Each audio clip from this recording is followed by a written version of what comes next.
നമ്മുടെ ഹോസ്പിറ്റലിൽ ഒരാൾ പരാതി പറഞ്ഞാൽ പറഞ്ഞങ്ങ് പോയി, ഒന്നും നടക്കില്ല എന്നുള്ളൊരു തോന്നൽ പേഷ്യൻസിന് പലപ്പോഴും വരാനുള്ള സാധ്യതയുണ്ട്.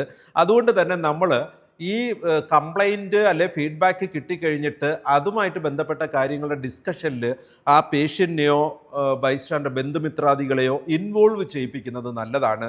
അല്ലെങ്കിൽ അതുകൊണ്ടുണ്ടായ ഔട്ട്കം അവരെ ഇൻഫോം ചെയ്യുന്നത് നല്ലതാണ്.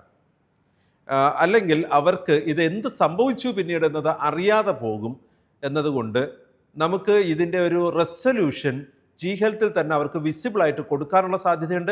അതർവൈസ് അതൊന്നും നമ്മൾ ഉപയോഗിക്കുന്നില്ലെങ്കിൽ അവരെ ഡിസ്കഷന് വേണ്ടി വിളിക്കാം, അല്ലെങ്കിൽ എടുത്ത ഡിസിഷൻ അതിൻ്റെ ഔട്ട്കം അവരെ അറിയിക്കാം. ഒബ്ജക്റ്റീവ് എലമെൻറ്റ് ഇ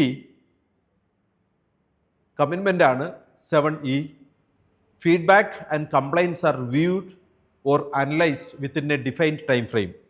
നമ്മളൊരു കംപ്ലൈൻറ്റ് കിട്ടി എന്നെങ്കിലും അല്ല അത് മാനേജ് ചെയ്യേണ്ടതെന്നാണ് ഈ ഒരു ഒബ്ജക്റ്റീവ് എലമെൻറ്റിൽ നമ്മൾ കാണുന്നത്.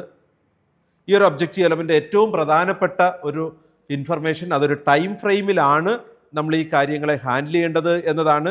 അങ്ങനെ ടൈം ഫ്രെയിമിൽ നമുക്ക് ഹാൻഡിൽ ചെയ്ത് അതിൽ അവരെയും കൂടെ ഉൾക്കൊള്ളിക്കുക, അല്ലെങ്കിൽ അതിൻ്റെ റിസൾട്ട് ഇൻഫോം ചെയ്യുക.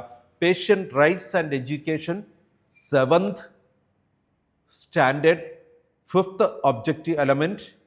Feedback and complaints are reviewed or analyzed within a defined time frame. നമുക്കതിനൊരു വ്യക്തമായ ആഴ്ചയിലൊരിക്കൽ അല്ലെങ്കിൽ 2 ദിവസത്തിലൊരിക്കൽ, മാസത്തിലൊരിക്കൽ, അത്രയൊന്നും പോകണ്ട. പക്ഷെ അതൊരു ഡിഫൈൻഡ് ടൈം ഫ്രെയിം നമുക്കുണ്ടായിരിക്കണം. ആ കാര്യങ്ങളിൽ പേഷ്യൻറ്റിനെ ഇൻവോൾവ് ചെയ്യിപ്പിക്കണം, അവരെ ഇൻഫോം ചെയ്യണം.